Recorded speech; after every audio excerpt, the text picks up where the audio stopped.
வணக்கம். இன்று நாடு முழுக்க 80வது விடுதலை தின நாள் கொண்டாடப்பட்டுக்கிட்டு இருக்கு. 1947 விடுதலை கிடைச்சது. ஸோ 80வது விடுதலை தினம் இது. இன்று நம்முடைய சிஎம் செயின்ட் ஜார்ஜ் கோட்டையில் தேசிய கொடியை ஏற்றி வச்சாரு.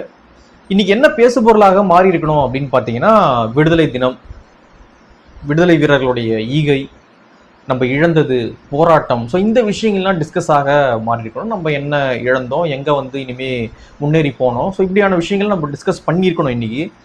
ஆனால் கெடுவாய்ப்பாக நம்ம என்ன டிஸ்கஸ் பண்ணிக்கிட்டு இருக்கோம் அப்படின்னு பார்த்தீங்கன்னா, இன்று காலை செயின்ட் ஜார்ஜ் கோட்டையில் முதலமைச்சர் அவர்கள் கொடியேற்றும் பொழுது நடந்த நிகழ்வுகள், பதிவான காட்சிகள், அந்த விஷயங்களை தான் இப்பொழுது நம்ம டிஸ்கஸ் பண்ணிக்கிட்டு இருக்கோம். எக்ஸ் தளத்தில் போனால், ட்விட்டரில் போனாலே முழுக்க அதை பற்றி தான் டிஸ்கஷனாக இருந்துகிட்டு இருக்கு. என்ன அப்படின்றத நான் வெளிப்படையாக சொல்ல விரும்பலை.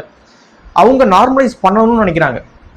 சம்மந்தப்பட்டவங்க இதை நார்மலைஸ் பண்ணணும், மக்கள் இயல்பாக இதை எடுத்துக்கணும், மக்கள் நம்மளுடைய வருகையை இயல்பாக புரிஞ்சுக்கணும், இயல்பாக எடுத்துக்கணும். நம்ம வரோம் அப்படின்னா அதுக்குள்ள ஒரு கான்ஸ்பிரசி இருக்குது அப்படின்னு மக்கள் பார்க்கக்கூடாது. ஒரு அருவருப்பான ஒரு செயல் இருக்குது அப்படின்னு மக்கள் பார்க்கக்கூடாது. ரொம்ப நார்மலைஸ் பண்ணணும் இதை அப்படின்னு தான் அவங்க நினைக்கிறாங்க.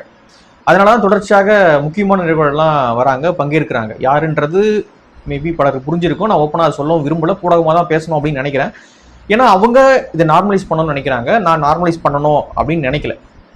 ஸோ அதனால் நான் பூடகமாகவே இதை பேசுகிறேன், நீங்களும் புரிஞ்சுக்கோங்க. அரசியலில் நம்ம எங்கே இருந்து எங்கே வந்திருக்கோம் அப்படின்னு நினைக்கும் பொழுது பெரிய அதிர்ச்சியாக இருக்கு. எங்கே இருந்து நம்ம எங்கே வந்திருக்கோம் அப்படின்னு நான் சொன்னதுக்கு ஒரு முக்கியமான காரணம் இருக்குது. அண்ணாதுரை அவர்கள் அவருடைய பதவியேற்பு விழாவில் 67 ஜெயிக்கிறாரு. ஜெயிச்ச பொழுது பதவியேற்க போகிறாரு. அப்பொழுது அவங்க மனைவி ராணியை வீட்டிலே விட்டு போயிடுறாரு. அவங்க மனைவி ராணியை வீட்டிலே விட்டு போயிடுறாரு. கேட்டதுக்கு, அங்கெல்லாம் நீங்கள் வரக்கூடாது, நீங்கள் இங்கே இருங்க, என்னுடைய ஆட்சிக்கும் என்னுடைய குடும்பத்துக்கும் சம்மந்தம் இருக்கக்கூடாது, தொடர்பு இருக்கக்கூடாது, அதனால நீங்கள் வீட்டிலே இருங்க அப்படின்னு சொல்லிட்டு அண்ணா அவர்களுடைய மனைவி ராணியை வீட்டிலே விட்டுட்டு அண்ணா பதவியேற்க போயிட்டாரு. அவங்களுடைய மனைவி ராணி அவர்களுக்கு ஒரு ஆசை, நம்மளுடைய கணவர் பதவியேற்கிறாரு, சரி பார்க்கலாம் அப்படின்ற ஒரு ஆசை இருக்கும் இல்லையா. அவங்க அண்ணா அவர்களுக்கு தெரியாம போறாங்க.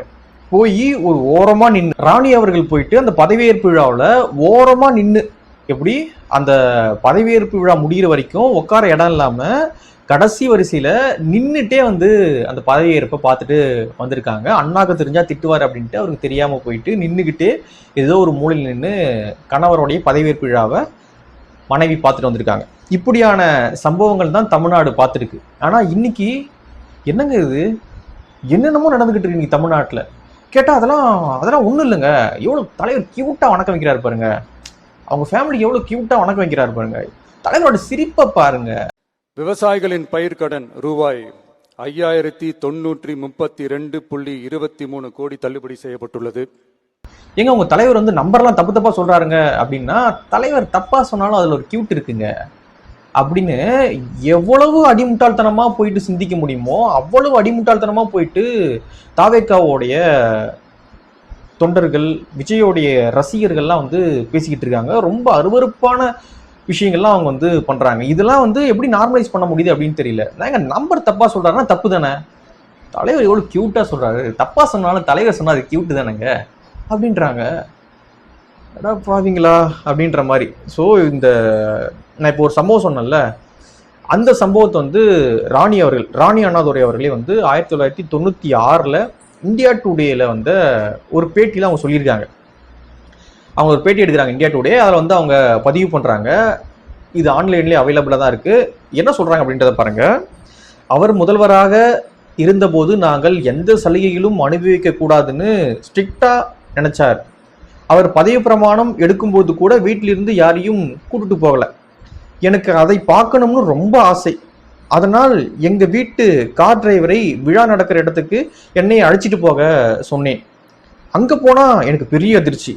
நான் ஏதோ ஒரு சின்ன விழாவா இருக்குன்னு நினைச்சு பார்த்தேன். ஆனா அங்க ஆயிரக்கணக்கான ஜனங்க, உட்காரவே சீட்டு இல்லை. அந்த 1 மணி நேர விழாவையும் நின்றுட்டே பார்த்துட்டு வந்தேன். நீ நடக்குமா? இன்னைக்கு யாரோ முதல் வரிசையில உட்காந்துக்கிட்டு இருக்காங்க, யாருன்னே தெரியல. எதுக்கு அவங்க முதல் வரிசையில உட்கார்றாங்க, யாருங்க அவங்க? ஓப்பனா சொல்ல முடியுமா? டிவிகேவால ஓப்பனா சொல்ல முடியுமா எதனால அவங்க முதல் வரிசையில உட்கார்றாங்க? என்னத்துக்காக உட்கார்றாங்கன்னு ஓப்பனா சொல்ல முடியாது. அவ்வளவு அவ்வளவு மட்டமான விஷயங்கள். ராணி அவர்கள் சொல்றாங்க, நின்னுகிட்டே பார்த்துட்டு வந்த நிகழ்ச்சியை. அப்புறம் அவர் முதல்வராக இருந்தபோது நாங்க எங்க போறதுனாலும் ஆபீஸ் காரை உபயோகிக்க கூடாதுன்னு கண்டிப்பா சொல்லிட்டார் அப்படின்னு சொல்லிட்டு அண்ணாதுரை பற்றி அவங்களுடைய மனைவி ராணி அவர்கள் நிறைய விஷயங்களை அந்த பேட்டியில பகிர்ந்திருக்காங்க. இது ஓப்பனா அவைலபிளா ஆன்லைன்ல இருக்கு, நீங்க போய் பார்த்தா கூட அதை படிச்சுக்கலாம். ஸோ எங்க இருந்து அரசியல் எங்க நகர்ந்திருக்கு, இதுதான் நாகரிகமான அரசியல் அப்படின்னு இன்னைக்கு பல பேர் பேச தொடங்கியிருக்காங்க மெயின் ஸ்ட்ரீம் மீடியாவில் உட்காந்துட்டு. இதுதாங்க வளர்ச்சி, இதுதான் மாற்றம். எதுடா மாற்றம்? இது மாற்றமா? எதுக்காக அவங்க முதல் வரிசையில் வந்து உட்காந்தாங்க? அவங்களுக்கு என்ன உரிமை இருக்கு? எந்த அடிப்படையில வந்து உட்காந்தாங்கன்னு ஓப்பனா எவனாலாவது பேச முடியுமா? டிவிக்கு சப்போர்ட் பண்ணக்கூடிய யாராலாவது ஓப்பனா அதை பேச முடியுமா? ஓப்பனா கூட பேச முடியாத ஒரு விஷயத்த நார்மலைஸ் பண்றீங்க, மக்களையும் பழக்கப்படுத்துறீங்க. இது ஒன்றும் தப்பு இல்லை, இப்படிதான் இருப்பாங்க என்ன அப்படின்னு. எவ்வளவு கேவலம் இது! அதுவும் விடுதலை நாள்ல, சுதந்திர தினம் இன்னைக்கு. அதை வந்து டிஸ்கஸ் பண்ண வேண்டிய இன்னைக்கு மக்கள் எதையோ டிஸ்கஸ் பண்ணிட்டு இருக்காங்க. என்னங்க தலைவர் பாருங்க, வணக்கம் கியூட்டா வைக்கிறாரு உங்களுக்கு, அவங்களும் கியூட்டா வணக்கம் இவருக்கு வைக்கிறாங்க. என்னங்க இது அட்ட அப்படின்ட்டு இது ஒரு டிஸ்கஷனாக இப்பொழுது சமூக வலைதளங்கள்ல போயிட்டு இருக்கு. ஒரு 10 வருஷம் கழிச்சு பார்க்கும்பொழுது ஒரு சமூகம் முன்னேறி இருக்கணும், ஒரு வேலை நடந்திருக்கணும்.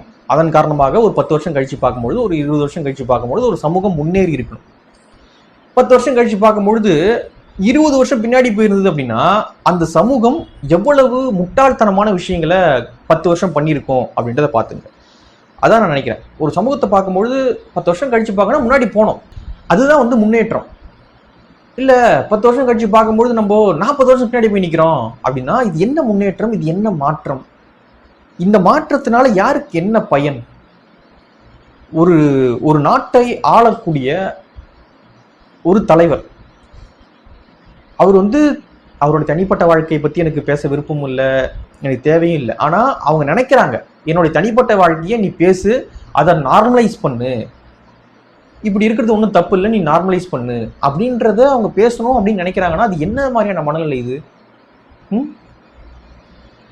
அண்ணாதுரை அவர்கள் தன்னுடைய மனைவியே கூட்டு போல பதவியேற்பு விழாவுக்கு, தன் மனைவி எப்படி அங்கீகரிக்கப்பட்ட மனைவி வேணான்ட்டார். வீட்டிலே இரு, எங்கே வர நீ, அதெல்லாம் வரக்கூடாது, வீட்டில் இரு அப்படின்ட்டு போயிட்டார்.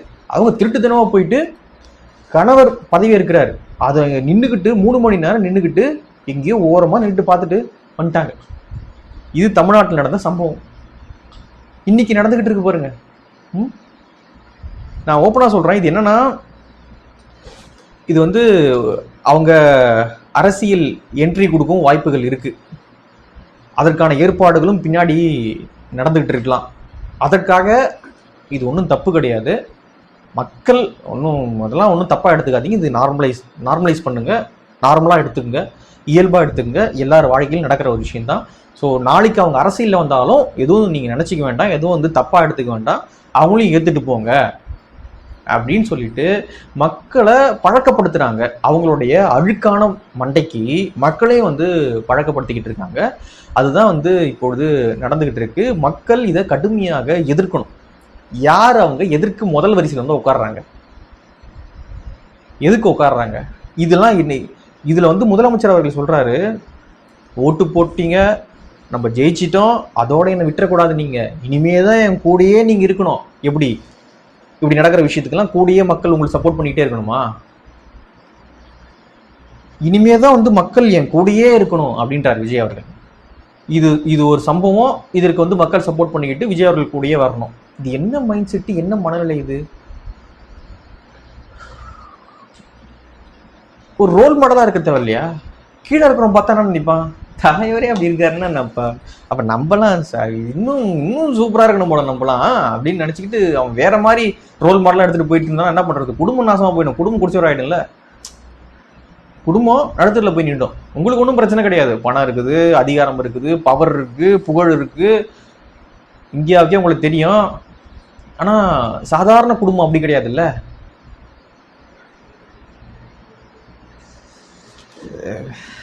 ரொம்ப கேவலமாக இருக்குது. இது வந்து நான் எதனா பண்ணிட்டு போகிறாங்க அப்படின்ட்டு அதை நான் பேசவே வேணாம் அப்படின்னு நினச்சேன். ஆனால் இது ஊடகமாக வச்சு பேச வேண்டிய அவசியம் இருக்குன்னு நினைக்கிறேன். அவங்க ஓப்பனாக பேசணும்னு நினைக்கிறாங்க. பேர்லாம் சொல்லி என்னது அப்படின்லாம் ஓப்பனாக பேசணும்னு நினைக்கிறாங்க. ஓப்பனாக பேசுகிற அளவுக்கு இது அவ்வளோ ஒர்த்து கிடையாது.